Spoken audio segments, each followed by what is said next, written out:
All right, folks, it is the last week of May of 2024, and it was borderline going to be its own emergency podcast because I feel like every week we have to update what's going on with rulemaking after years and years and years of the rulemaking process just being absolutely glacial. We get an update seemingly every week, definitely every month. And today we're going to talk about what's going on with the FAR CUI rule, the biggest, most impactful, most mythical missing piece of the overall federal CUI program. Because as we talked about not that long ago, its heartbeat came back, and now it is moving through the process rapidly. It's crazy to think that this realistically is the seed that started it all, right? Like this thing existed, and Yeah. then we get into this, whole wormhole with DFARS and whatnot.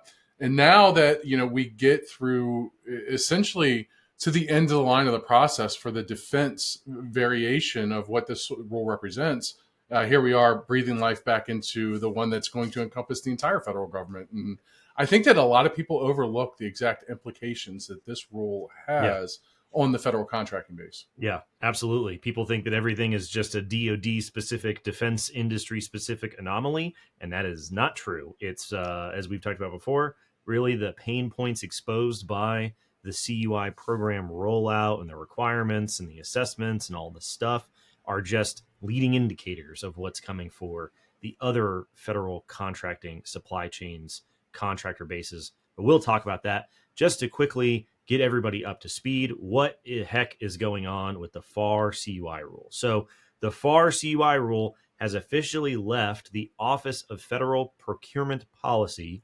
OFPP review, and it has gone to official regulatory review with the Office of Information and Regulatory Affairs, OIRA.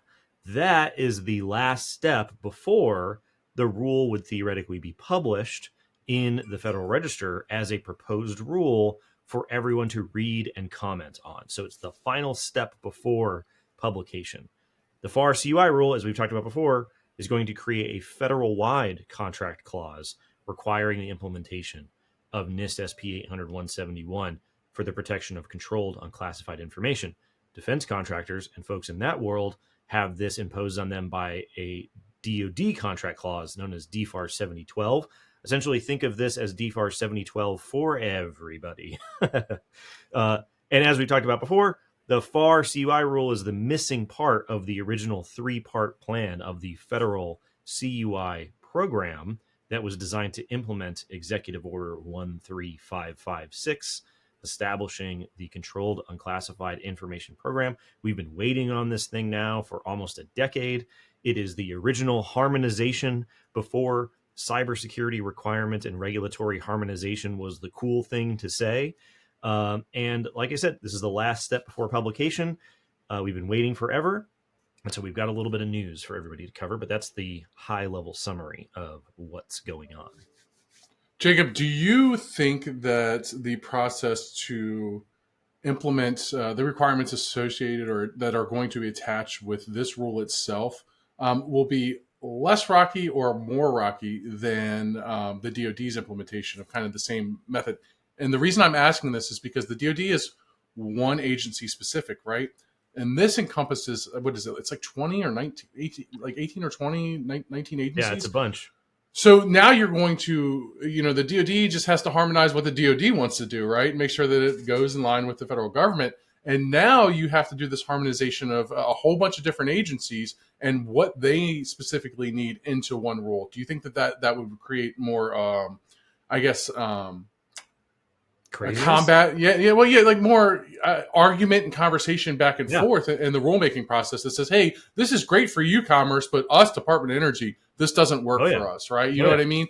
And so like I feel like as great of a representation as this entire rule, what this represents, I feel as though there is going to be more complications in the process of ironing out the differences, the comments coming from the different agencies, and et cetera.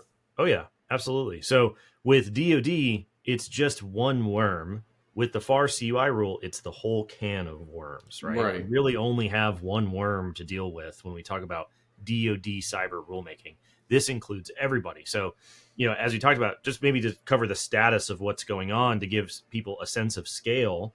So on May 20th, 2024, depending on when you're listening to this, the chair of the Civilian Agency Acquisition Council, the CAC, sent the proposed FAR CUI rule to OIRA for their regulatory review. And when we say that the FAR CUI rule is a big deal, right, that's a bit of an understatement just to sort of paint the picture of how many agencies and people this will affect. So in addition to the DoD, which is a defense agency, and the Small Business Administration's Office of Advocacy, the Civilian Agency Acquisition Council is comprised of representatives from 19 different agencies, including, big inhale, the Department of Agriculture, the Department of Commerce, Education, Energy, Health and Human Services, Homeland Security, Housing and Urban Development, Interior, Justice, Labor, State, Transportation, Treasury, Veterans Affairs, Environmental Protection Agency, NASA, the SBA, Social Security Administration, and the U.S. Agency for International Development, the end. So this one rule is going to say that anyone who contracts with any of those agencies and organizations, in addition to the DoD, has to implement SP 800-171 when they're handling controlled and classified information, either provided by those agencies or generated pursuant to a contract with those agencies. And so, as you can imagine, to your question about is it going to be crazy, every one of those supply chains and how they do acquisitions, how they supplement the FAR with their own FAR supplements, how their contract officers handle it, their understanding of how they deal with their own versions of controlled and classified information, how they pay their contractors, how all that stuff is done could be done differently than the rest of them. And it's 20 different worms instead of just one worm like we talked about with the DoD. So this is a huge, far-reaching, massive rule. Under the hood, anybody that's familiar with 800-171 and 171A will know that it's all the same, but how it manifests itself for all these agencies and their acquisition processes is going to be, we don't know. We don't know. Once it gets thrown over the fence, like who knows how it's going to play out in all these different situations.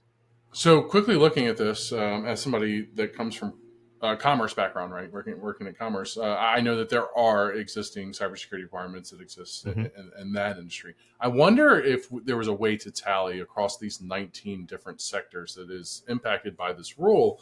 How many of them have pre-existing cyber requirements, right? Like how many of them have regulatory requirements that are attached to them to say that you must comply by this to be a part of the we know Department of Justice, obviously.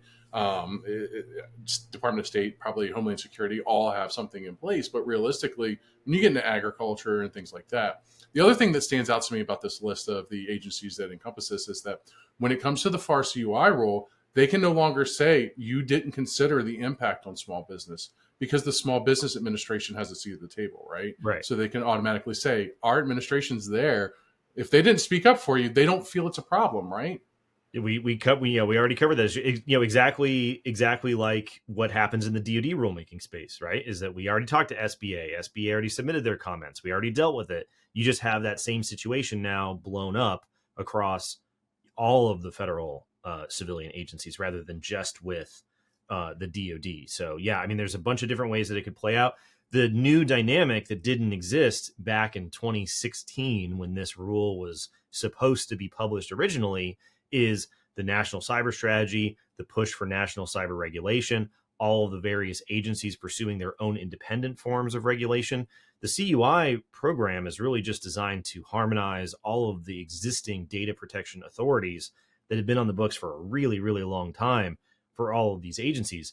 I would imagine that the agencies are going to jump at the chance to use this rule because it's based on existing authorities. They don't have to do this dance like with EPA, where they have to have a creative interpretation of sanitary surveys in order to impose requirements on water treatment facilities. If they are providing data to those water treatment facilities that falls under the umbrella of controlled and classified information, then they can say, oh, you have to apply these cybersecurity requirements because the authority already exists. So I feel like the new dynamic here is that the appetite for something like this to serve up the ability to impose requirements is much, much bigger than it was 8 or 10 years ago before that regulatory move really started to hit. So Absolutely. when we talk about what's going on at the FAR CUI rule, the big question everybody has is, well, when is it going to show up, right? When is it going to show up? We've got really good data on how long DoD rulemaking takes. We don't have very good data on how long FAR rulemaking takes, but based off what we know, OIRA, regardless of what rule they're reviewing, has 90 days to do their review before they send it over to publication at the Federal Register, or they send it back. Back in summer of 2022, they had the FAR CUI rule sent to them. They reviewed it and they did send it back. It's one reason why we think it's going to make it through review this time is that it got sent back for changes. They made those changes and now it's back for regulatory review. So if OIRA has 90 days and they received the rule on May 21st, 2024, 90 days later is Monday, August 19th, 2024, if you want a specific date. So let's call it mid-August, because on paper they have 90 days, but those are really just more of guidelines than anything that somebody's going to like knock on the door on day 90 and be like, time's up, you got to go. Now, And then, so we still hold on. You still have that 30-day window that they can have automatically, defaultly, whoever that is issued to, and then there could be an indefinite window extension, right, for OIRA. They can. There's no indefinite window, so they can request a 30-day extension for additional review. So we're just going to call it 90 to 120 days. If you add 30 days onto the day that they receive the rule, that's going to put it on September 18th. So we're going to call this mid-August to mid-September for when we expect this rule to be published. I would imagine it wouldn't go much further than that because we're going to be coming up on the election and OMB is going to be trying to close the loop on getting all these rules published. Their final rules published, their proposed rules published, blah, blah, blah, blah, blah. They're going to try and get that stuff out the door well ahead of the election, something that we've talked about as a dynamic influence. I was just about to ask that. Do you feel like that this is one of those ones? Yeah. So they're all like, they're just like throwing them all like, let's go. Yeah, it happens, right? It happens in the last year of administrations. The rulemaking really ticks up. So like we said, those are not guaranteed timelines. Those are really just suggestions, but they generally stick pretty close to what's going on. And they've seen this rule before back in 2022. So I don't think that there's any reason at this point, based off what we know, to expect that review is going to take an exceptionally long period of time or that it won't make it through that review. That being said, if the FAR CUI rule is published mid-August to mid-September, that's exactly the same window that we're expecting the 48 CFR CMMC rule to be published, because we just had an emergency podcast on the fact that the 48 CFR rule got sent over to OIRA for regulatory review like a week ago.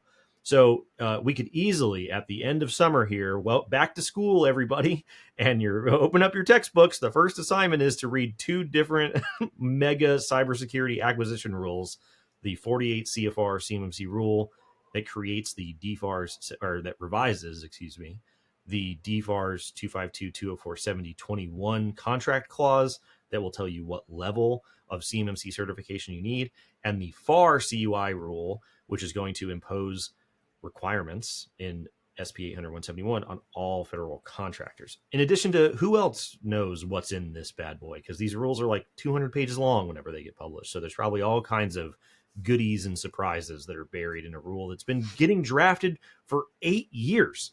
So who knows what kind of crazy stuff is going to erupt from this rule after it's thawed from the ice.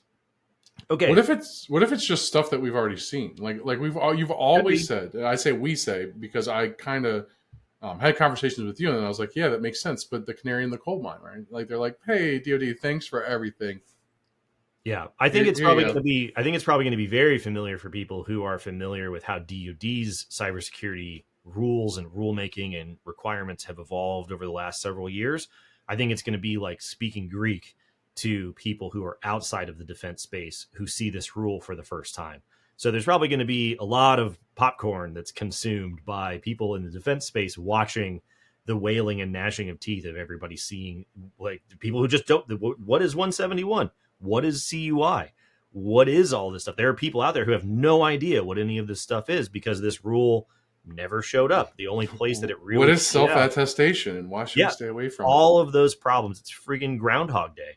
All of those problems that have been getting worked on in the DoD space are fresh new problems for anyone who hasn't been working in the DoD space. And the FAR CUI rule will make those problems for literally everybody. So it'll be very interesting to go back in time and say, hello, everyone. Have you heard of controlled unclassified information? Here's what it is. These days, we're way down in the weeds in terms of what's going on. Okay, so a little bit more detail about what the FAR CUI rule is. So, like we talked about, the FAR CUI rule creates a government-wide clause that will require contractors handling controlled and classified information from any federal agency to implement the requirements in NIST SP 800-171. So, from the official description of the rule that is currently on the books in the Unified Agenda, they say, this rule will apply the controlled and classified information program requirements in federal contracts in a uniform manner to protect CUI. This rule is one element of a larger strategy to improve the government's efforts to identify, deter, protect against, detect, and respond to increasing sophisticated threat actions targeting federal contractors. This rule is being issued in accordance with the National Archives and Records Administration regulations implementing the CUI program per Executive Order 13556, issued November 4th, 2010, as implemented in NARA's implementing regulations. Very straightforward. However, that's very different than what they said back in 2017, the initial entry in the Unified Agenda, when we were expecting the FAR CUI rule to originally be published. Back then, they leave some tidbits that are very interesting that will lead to some questions that we have about the FAR CUI rule. So back then, way back in the day, 2017, they said DoD, GSA, and NASA, the FAR Council, those three agencies make up the FAR Council, are proposing to amend the Federal Acquisition Regulation to implement NARA's Controlled and Classified Information Program pursuant to Executive Order, blah, blah, blah. We know that part. As the executive agent designated to oversee the government-wide CUI program, NARA issued implementing regulations in late 2016 designed to address agency policies for designating, safeguarding, disseminating, marking, and decontrolling and disposing of CUI. This is the federal CUI rule. So this is NARA's rule 32 CFR 2002. Then they say the NARA rule affects contractors that handle, possess, use, share, or receive CUI. The NARA regulation is codified at 32 CFR 2002. And here's the interesting part. They say the FAR rule is necessary to ensure uniform implementation of the requirements of the CUI program in contracts across the government, thereby avoiding potentially inconsistent agency-level action. This is exactly what we've been talking about with the ODP problem. When you allow all the different agencies to define the ODPs however they want to, you go and you have this problem of potentially inconsistent agency level action, which is why you always have heard me on this show sort of yell at the clouds and say, where is NARA? Where is NARA? Why is NARA not unifying and harmonizing everybody on the definitions of ODPs that everyone can accept as minimum values? Because if we define those ODPs differently, we're going to have inconsistent agency level action. These days, we don't really know where NARA is in terms of that position, and they don't really mention that problem in the current description of the FAR CUI rule, but that kind of leads to some of the questions that I have, or that we have, about what this rule is exactly going to say. Like, we know that it's going to make a clause that requires you to implement the requirements, but you can say a lot of things in 200 pages. So maybe we get into some of the questions that we have or that we'd like to see answered in the rule. So there's two, and this may, my brain starts, when you start talking, my brain starts rambling, right? Like I'm trying to put together the words here, but, and this may seem weird, but there are two DoD specific rules, 32488 CFR, right? And those are programmatic and the contractual clause. This is strictly one rule. There's no breakdown of the two that covers the program. So inside of this rule, will it cover the programmatic effects of what needs to happen? Yeah. Or yeah, that's a question that I have. Like, it's a genuine question. The way to think about this, right, is we have two CMMC rules. We've got the 32 CFR CMMC program, and we've got the 48 CFR CMMC clause. That's the DoD specific world. The big picture version of this would be NARA's 32 CFR CUI program, and now the FAR CUI clause, right? So the NARA program at 32 CFR applies to all federal agencies. The FAR clause applies to all federal agency acquisitions. The 32 CFR CMMC program applies to DoD programs, the 48 CFR DoD clause applies to all DoD acquisitions, which is why I say you could end up with a can of worms, because every agency has their own supplement to the FAR. So are they going to have the FAR CUI rule and their own version of DFAR 7012 and their own version of the federal CUI program? You could end up with 20 different versions of these clauses and things that are really all just pointing back to the NIST. Because that's when it's going to get spicy and tricky, because if it gets down to their own individual at the agency level, then at the agency level, they're determining ODPs. And then we still have, right. So even though we're reading the same book, we're reading it in different languages because the ODPs vary and there's no kids, you like rulemaking? Have you thought that there has been a lot of rulemaking going on? How about 20 different agencies needing to issue 2 different rules each, following what's happening with the FAR rule? This sounds like it's going to be way more fun than just the DoD working. You could easily have a dozen different rules emerge in the wake of the FAR CUI rule. We have no idea. I don't think, and I don't think people listening to this podcast, I know it's like your dream, dude. It's like your dream, dude. I don't think that people who've listened to this podcast would be of the mind that all of the agencies are just going to wake up and say, oh, another agency has already done the hard work. We don't want to duplicate any efforts. We don't want to make this more complicated than it needs to be. We'll just borrow what they're doing, or we'll just point to what they're doing. That's probably not what's going to happen. What's probably going to happen is they're going to go, we need to do this, and they're going to do their own version of it that's going to be very duplicative of what the other agencies have going on. It could get really messy really fast, but the FAR CUI rule is definitely the thing that people should pay attention to, especially if you're outside of just DoD acquisitions. How much will this affect DoD contractors? Hard to say, but that DoD process is already so well established. This is really going to be beefing up what's going on the civilian agency side. There's probably going to be some changes in terms of how it influences what's going on in the DoD space. But like I said, this is sort of casting the net much say wider than just DoD. How it'll affect DoD contractors, but one of the major arguments that we get when we talk to people is that the reason why this DoD specific framework is not good is because some DoD contractors don't just have business strictly in the DoD, right? That's only 10% of their business. 30% maybe as a contractor for commerce, or 25% maybe as a contractor for energy, or whatever it may be, right?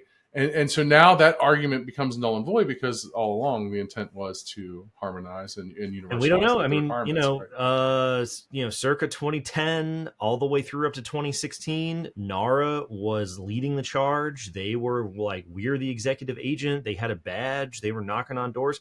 The entire reason why 171 exists is because DoD defined their own baseline of controls in 2013, right in the middle of NARA's rise to power after the executive order. And they said, no, we define what the requirements are. They got together with DoD and reached a compromise, and out popped 800 171. These days, NARA is a shadow of its former self as far as running the CUI program, and DoD seems to be the one that's leading everyone around in terms of how these things ought to operate. So the FAR CUI rule might look more like what DoD does than less. So we'll have to wait until it comes out. But, back to that point about inconsistent agency action, we had a couple questions about what the FAR CUI rule might do. My first question is it going to define ODPs, right? Is it going to define? Now, this is an open question, because they specifically are trying to have this rule prevent inconsistent agency action. And the number one way to do that is to say, implement these requirements and use these ODP definitions. Could they define the ODPs? They sure could. They could. But if they wanted to change the ODPs, what would they have to do? They have to go through rulemaking. Right. But if you want to define them, you have to put it in rulemaking. Not going to do it. The evolution of security. Like now I'm going to say, do you think 15-minute timeouts? Hold on, timeout. 15-minute timeouts aren't the thing to go to war over, right? But so obviously, if that's one of the defined ODPs, you got to do it every 15 minutes. Yeah, that's not going to change. That's not going to evolve. But there are things that may change. There are things that may evolve. What if you do an ODP for encryption, right? For encryption mechanisms, and then FIPS 140-2 is what you designate, but 140-3 is on the rise. And then two things here, right? I totally agree with you that security changes, and you should not hard code ODPs into rulemaking.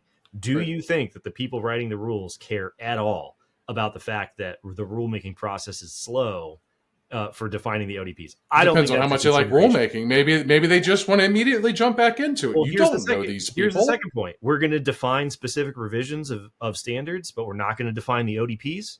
Like we have to go through rulemaking in order to update 171 Rev 2 to 171 Rev 3. We're not going to go through the same rulemaking to update the ODPs.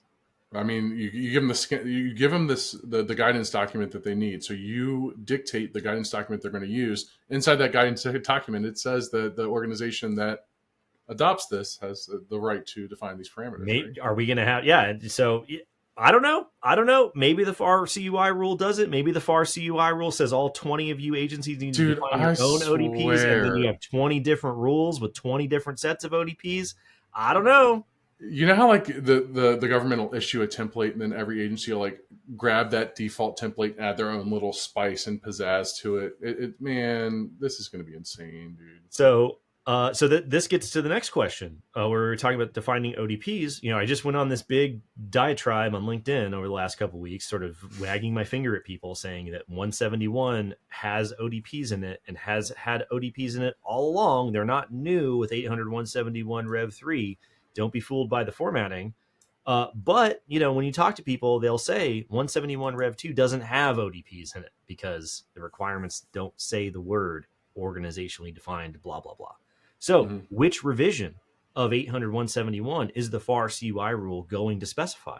Because we know that OMB these days doesn't like the most current version language that has existed in DFAR 7012 for a long time, which is why they made the CMMC rule specify a specific revision of 800 171. You really can't estimate impacts and costs even roughly if you don't have a specific revision. And this rule has been getting drafted for a long time. 171 Rev 3 was just published as final right as this was sent to OIRA. There's no way they had enough time to reference 171 Rev 3. So I think they're going to reference 800 171 Rev 2, and they're going to say there's no ODPs in Rev 2, so they're not going to define ODPs for it. That's what I think is going to happen. Again, the same argument, and you made that, but it's the same argument we made with the CMMC rule is that you're not going to go into a federal rulemaking process and hard code something that at the time you enter into the process is in draft format. We're going to get Dustin, he can hear me in that little room. We got to get Dustin to clip that out and save it, because here's why I think they might define ODPs. Will the FAR CUI rule include a mention of NIST SP 800 172 requirements? Because so 171 is the requirement for protecting CUI, but part of the CUI series of documents is 800 172.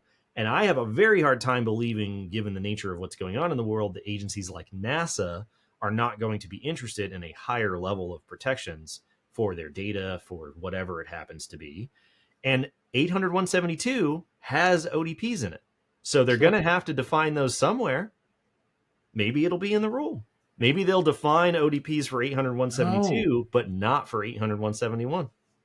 NASA has interest. NASA adopts the rules imposed on NASA. NASA adopts the guidance document. NASA sets the ODPs. Like we'll that's see. That's they're how on this the is going to FAR work. Council. I mean, it's their rule, right? They're on the FAR Council. So couldn't they just define them here? I'm no vision seer or whatever it is, visionary, the person that sees into the future. I am terrible with words sometimes, dude. And so realistically, like, I'm just going to tell you what's going to happen here. Like, let's just be bold for a minute here. Let's go out on the little soapbox, you know? And listen, they're not going to do it. They are not going to go into a role and define that you lockout, screen lockout times. They're not going to define encryption. They're not going to define the ODPs, because you have to go through rulemaking to change all that. They will put 172 in there. And the reason why I think they're going to do that is because it's going to serve as the third. I said this when you told me the first time, or you asked me the question the first time. It's going to serve as the mechanism and the foundation for the third level of whatever certification and assessment, capability has to take place to validate that people are implementing, whatever's required for CUI. We've had a lot of great comments lately on our YouTube videos. So I don't know. What do you guys think? Do you think they're going to define ODPs in the FAR rule? Let us know in the comments. We've had a lot of great, well thought out comments lately. Do you think? What do you guys think? I have a. What do you think? Do you think that they hard code it's just going to say 172, and the reason why it's going to say 172 is because there's technically no revision of 172 yet. It really hasn't been finalized. XYZ, same thing that we just Yeah, said. 172. The revision 1 of 172 won't be out until the end of 2024. But does that dictate the most recent version of 172 when the Yeah, revision comes out? Because it's a grab bag, right? 172 is its own document. Right. 172 revision 1 is its own thing. If they leave it as 800, so for instance, if the DoD rule said 800 171, that would be 2 revisions ago, because 800 170, it would be like, consider it like revision 0, but it doesn't include the words revision 0 on the end, right? So yeah, it would just be for the existing version as of this conversation in 2024 of 800 172, revision 0 before revision 1. So here's another question. This is a FAR rule, right? Is the FAR rule going to talk about federal contract information? This is a rule that's only really talking about controlled unclassified information, but there is a FAR rule, 52-204-21, that specifies requirements that are assessed by CMMC level 1 that only has to do with federal contract information. And as people are probably very familiar, there is frustratingly little information about what the heck FCI is, who's responsible for it, what does it look like. It's almost worse than the controlled. It's much worse than the controlled and classified information situation, because they just sort of describe it generally. Is the FAR CUI rule going to talk about FCI at all? Are they going to talk about the FAR basic clause 52-204-21, or is it just going to be 171, maybe 172 CUI and above? So I may be Andy Petting right now and misremembering exactly what's going on, or exactly what was said. But wasn't it a few episodes ago when we were talking about the FAR CUI rule? One of the things that you found in like some subparagraph of a subparagraph of a subparagraph that says that, like, FAR 52-204-21 currently consists of 15 requirements XYZ, but has intentions to expand based on or things like that.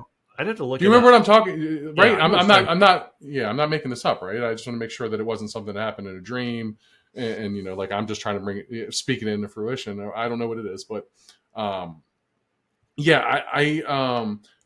it has to include FCI because technically everything that it constitutes is FCI, right? So there has to be provisions that are in there. I would hope so. If the FAR CUI rule doesn't talk about FCI, no one's ever going to talk about it, and we're never going to get any additional information from it, because who knows when they're going to address the FAR basic clause. As far as we know, this rule has nothing to do with revising the FAR 52-204-21 clause, and FCI is just a thing that's out there. So it'd be really nice to see if there's going to be some more information. Hopefully it does include some. Here's a question for everybody.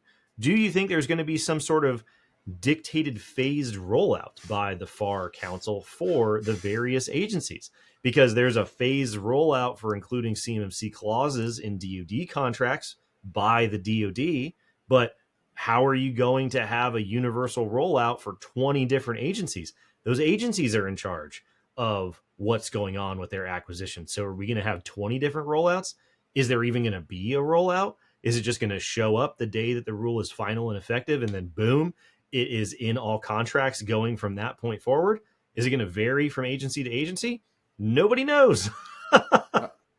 I mean, maybe they'll do something, I don't know, this might be bold, never been done before, but in a contractual clause, put implement no later than, I don't know, the last day of a certain calendar year. Yeah. Like I can imagine that could be the case. It could be DFAR 7012 2016 all over again, 10 years later. Never been done before. So I don't know. I don't know how they're going to do that. I don't think that they're going to specify any phased rollout, because you're talking about 20 different agencies having to do different acquisitions. So I think we'll have to wait and see what the 20 different agencies have to say about that. Okay. One of my last questions that I have, thinking about what could be in the CUI rule, the dream of the promise of the FAR CUI rule, will the rule discuss the need for external assessment? So this rule is almost certainly not going to mention CMMC directly, but it cannot possibly be a situation where they don't understand the problem of self-attesting to these requirements. The DoD is on the FAR Council. Right? It's GSA, NASA, DoD, right? There's no way that they are unaware of the problem of saying, have you implemented these requirements? Pinky promise? Yes. Good. Okay. We're never going to ask you to prove that whatsoever. And now we're going to have that be a problem for literally everyone in the federal contracting space. So are they going to mention external assessment? Are they going to hint at external assessment? I don't think they're going to require external assessment. Boy, would that be something. But it's clearly a problem that they're going to have to address, because we're just rehashing the same pattern of behavior that we learned from DFAR 7012 and 2016 10 years later.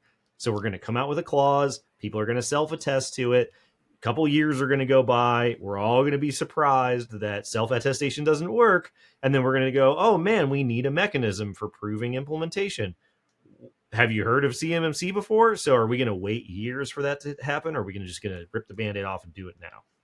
So do you ever look at the screen and see me like giggling and try to think like what is going through his head right now? Yeah, I mean, sometimes. So as you're labeling off the things that we would like to know, all that's running through my head is that scene in Big Daddy where they're watching the rollerbladers go down the hill and like avoid the stick, and like they're cheering on, like when they hit it, they're like, "Oh, you ran into it again," and the people miss it, and they're like, "Yeah, you're cheering for him," you know, like. Well, instead of people, I was thinking about people rollerblading down the hill, but it had like the different agencies' logos on it. And like people from the DoD space are like cheering. They're like self-attestation. Is he going to hit the stick? And then they move, and then like you celebrate. Like that's what I'm thinking about right now. That's what it's like. You know, like all the sticks are in the pathway. Are the rollerbladers going to avoid them? And if they don't, it's going to be entertaining. Remember rollerblading? I mean, you're saying rollerblading. Do kids even know what rollerblading is these days? Wait, you're not. Do they? People still don't rollerblade? That's how I get to work every day. I rollerblade from one room of my house to the other. from Dustin's lab to the yep to the lab. Wear your wrist guards, kids. All right, everybody. Honestly, we should probably get our wrist guards on, because there's a bunch of rulemaking that's going to happen, and the FAR CUI rule is going to definitely be a stick that gets stuck in everybody's rollerblade wheels, and we don't want to scrape our wrists. So wrist guards on, Velcro nice and tight, strap in, and we'll see you next week. See you next week, folks.